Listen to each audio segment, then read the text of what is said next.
Peta politik menuju 2029 masih panjang, tetapi kenapa Presiden Prabowo Subianto langsung mengunci koalisi demi panggung 4 tahun lagi? Lalu bagaimana sikap partai politik yang punya DNA oposisi sebelumnya? Mampukah bertahan di keluarga besar Kim Plus? Lalu apa saja tantangan Presiden Prabowo menjaga soliditas koalisi Kim Plus hingga 2029 mendatang? Untuk mendiskusikannya sudah bergabung bersama saya, ada nanti bergabung juga politikus Partai Demokrat Herman Hairon dan juga kabarnya Bang Herzaki juga akan bergabung di Kabar Petang. Kami juga menghadirkan Ketua Aliansi Kebangsaan Pak Ponco Sutowo dan juga di studio sudah ada pakar komunikasi politik Mas Gun Gun Herianto. Selamat sore Mas Gun Gun. Selamat sore Mas Andro. Kita ke Pak Ponco terlebih dahulu. Pak Ponco, Anda melihat pernyataan dari Presiden Prabowo Subianto bahwa koalisi permanen ini belum genap 1 tahun Pak padahal, tapi mengajak semuanya untuk bergabung dalam koalisi permanen. Masuk akal tidak Pak Ponco? Saya kira koalisi permanen adalah satu cara untuk memperbaiki partisipasi rakyat yang banyak, yang majemuk, untuk ikut dalam proses menentukan kebijakan. Gitu. Karena kalau terlalu banyak multi partai, akan sulit membuat keputusan, terlalu banyak masalah-masalah, maka koalisi permanen adalah salah satu cara untuk memperbaiki komunikasi itu. Inilah barangkali menurut saya satu tawaran untuk perbaiki itu. Kenapa hampir semua partai politik di Kim Plus luluh Pak dengan tawaran koalisi permanen ini? Padahal dinamikanya masih sangat cair menuju 2029. Saya kira kita mesti lihat koalisi permanen dari dua sisi ya. Satu, bagi partai-partai itu koalisi dengan pemerintah itu mendapatkan benefit gitu. Tentu mendapat benefit. Tetapi selain itu Indonesia juga memerlukan pihak-pihak yang lain yang tidak termasuk dalam koalisi bisa menyatakan pikiran-pikirannya. Karena kata kuncinya adalah partisipasi rakyat dalam membuat keputusan gitu. Di dalam masyarakat majemuk, kalau di Amerika kan hanya ada 2 partai, Demokrat dan Republikan. Di kita membuat 2 partai rasanya tidak mungkin, terlalu complicated, terlalu susah. Maka koalisi permanen bisa dibangun baik pendukung pemerintah maupun yang oposisi gitu. Dari situ nanti bisa kelihatan bagaimana dinamika dan menampung semua aspirasi yang ada di masyarakat hingga keputusan-keputusan politik itu tidak dimonopoli oleh sekelompok elit saja, tetapi oleh seluruh cendekiawan masyarakat ikut berpartisipasi dalam membuat keputusan-keputusan politik. Saya kira itu esensi pokok daripada koalisi permanen. Baik Pak Ponco, kita ke Mas Gun Gun. Kenapa Presiden Prabowo terkesan Mas ya mengunci terlalu dini agar terbentuk koalisi permanen ini menuju 2029? Kalau pertanyaannya mengapa, tentu karena Pak Prabowo butuh dukungan politik ya yang lebih solid. Mengingat landscape politik Indonesia ini kan terfragmentasi atau yang disebut dengan multi partaisme ekstrim. Dan menyebabkan dinamika politik kerap kali berubah cepat. Oleh karena itu maka sepertinya ada satu desain perencanaan politik untuk menyolidkan kekuatan yang terfragmentasi itu. Meskipun tentu tidak mudah atau saya katakan sulit ya.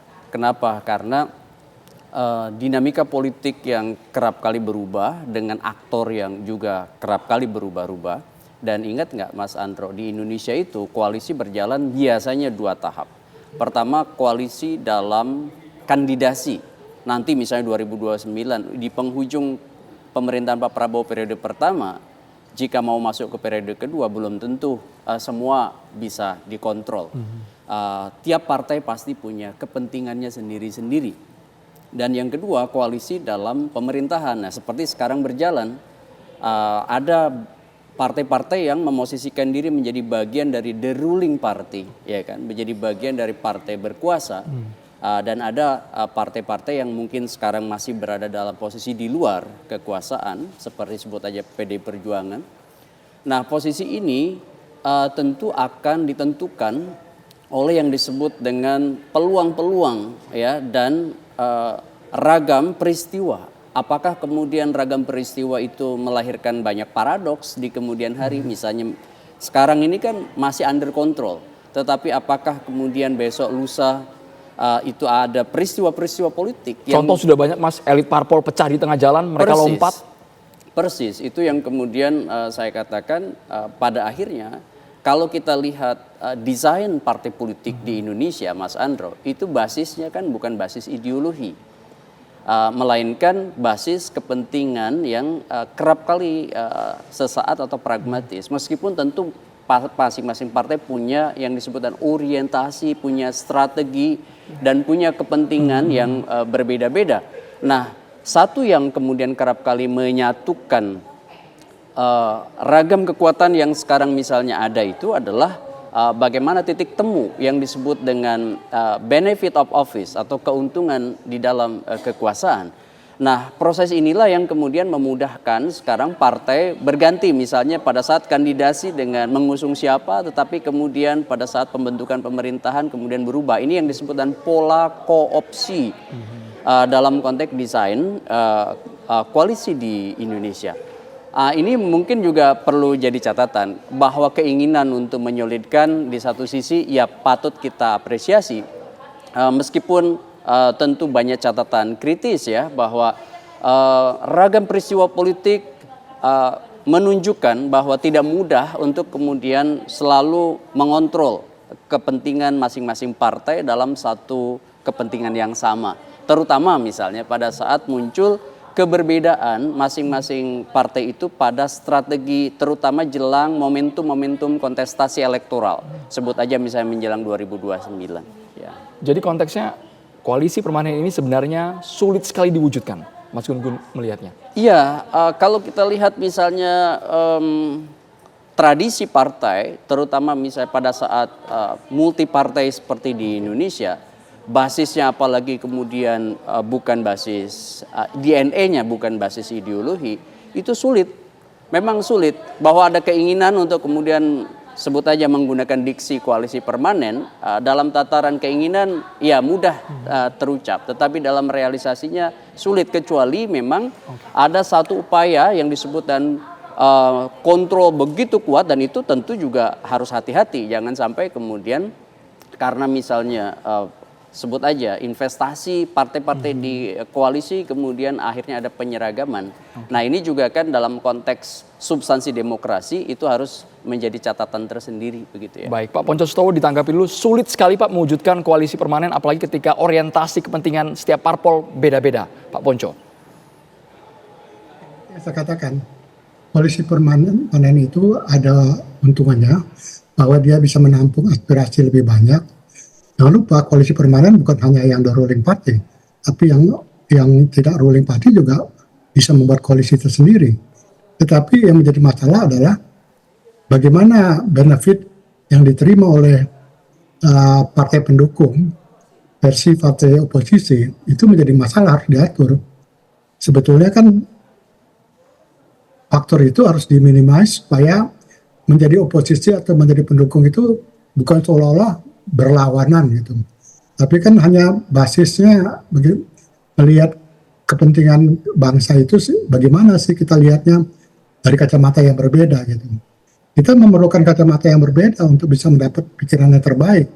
Kalau semua kacamatanya sama, buat apa ada demokrasi gitu. Nah, demokrasi bagi koalisi permanen adalah memberikan saluran, karena kalau cuma dua partai terlalu sulit gitu. Maka kalau dilihat dari situ, maka ada benefit dari koalisi permanen, tapi juga ada kendala yang tadi sudah diuraikan oleh Bung Gundut, bahwa bagaimana dengan kepentingan-kepentingan partai bisa diakomodasi, baik yang pendukung maupun yang oposisi. Maksud kami itu saya kira yang Pak Ponco, menjadi. maksud kami itu Pak, jika benefitnya sudah pudar, tidak lagi dibagi, itu kan bisa jadi salah satu kunci parpol yang tadinya solid, tiba-tiba mereka memutuskan untuk keluar Pak. Ya, saya kira koalisi permanen jangan dilihat dari kaca benefit buat partainya. Apa sih benefit buat negara ini gitu?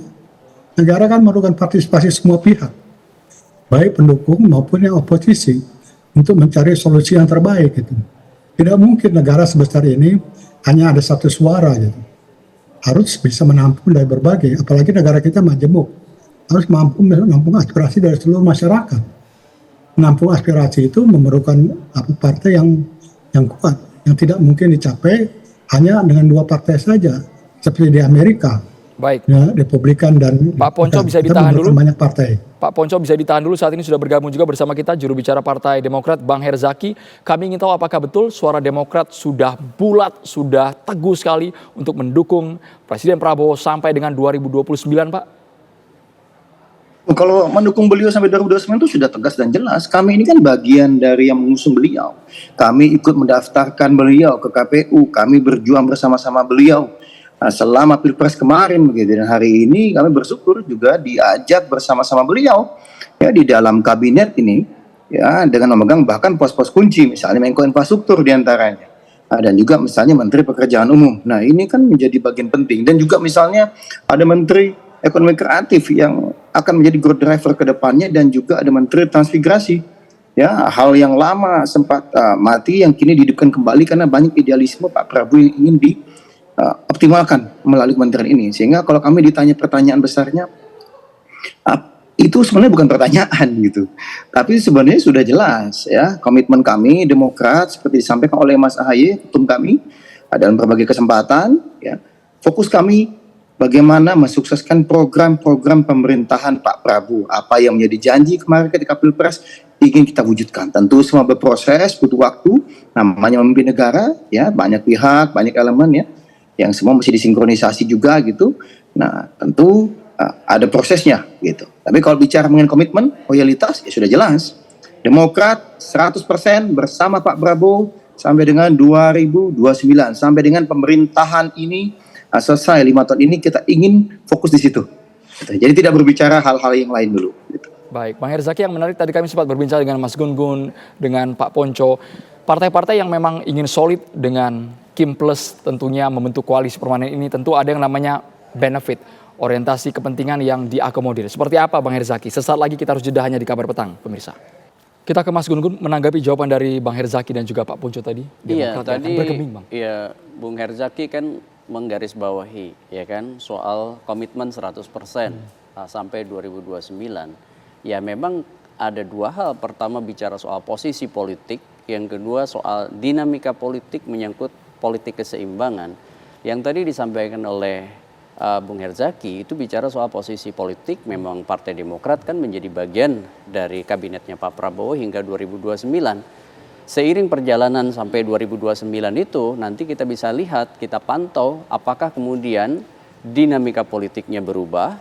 Karena kan keseimbangan politik kerap kali juga menentukan. Contoh misalnya apakah ada reshuffle atau tidak, evaluasi terhadap menteri. Apakah kemudian ada dinamika hubungan personal yang berubah. Kan namanya dinamika politik itu tidak bisa di ruang hampa. Selalu ada sejumlah paradoks ya. Ya tentu ya, seperti saya bilang, Demokrat hari ini menjadi bagian dari kabinet. Ya dan timeline-nya hingga 2029. Nah hingga 2029 itu pasti ada situasi-situasi yang tentu berkembang.